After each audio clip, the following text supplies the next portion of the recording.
haddii aan ku dhaho hal habeen ayuu la wada aqalgalay laba gabar oo walaalihiisa ah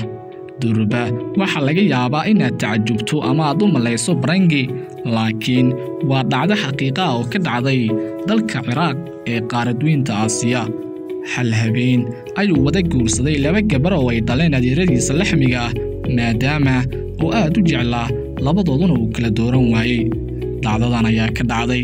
tuulada Al-Laqlaq ee waqooyiga Tikrit ee dalkaasi Ciraaq ninkan oo lagu magacaabo Cabdiraxmaan Nayef Al-Ubaydi ayaa mar qura la wada aqalgalay gabdhaha lagu kala magacaabo Intidaar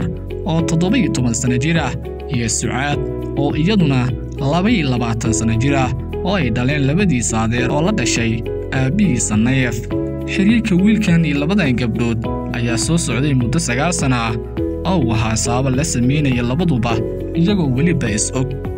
marqura ayuu wada jeclaaday marqura ayuuna la wada aqalgalay waa fal ku dhisan kalsooni iyo geesinimo iyadoo ninkaasi hadda uu la aqalgalay labadaasi dumar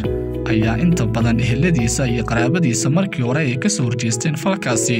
oo ayna ku tilmaameen mid aan wanaagsanayn laakiin qaar ka mid ah ehelada reer Ubaydi ayaa soo dhaweeyay arrintaasi iyadoo aabaha dhalay ninkaasi lagu magacaabo Nayef Xamid oo uu sheegay inuu ku faraxsan yahay falka uu sameeyay wiilkiisa Cabdiraxmaan sidoo kale hooyo Rasmiya Maxamed oo ah hooyada dhashay ninkaas ayaa sheegtay inay taageersan tahay arrintaas iyadoona intaas raacisay in wiilkeeda uu jecel yahay labada gabdhood sidoo kale Intidaar oo ka mid ah labada habeen oo la guursaday ayaa ninkeeda u sheegay inuu labaduba hal mar guursanayo wayna aqbashay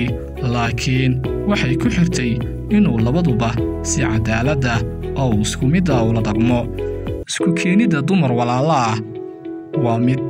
u baahan kalsooni iyo cadaalad sidoo kalena ku xiran wada jeclaansho inkastoo qalbigu uusan u qaybsamin laba qofood oo haddana walaalo ah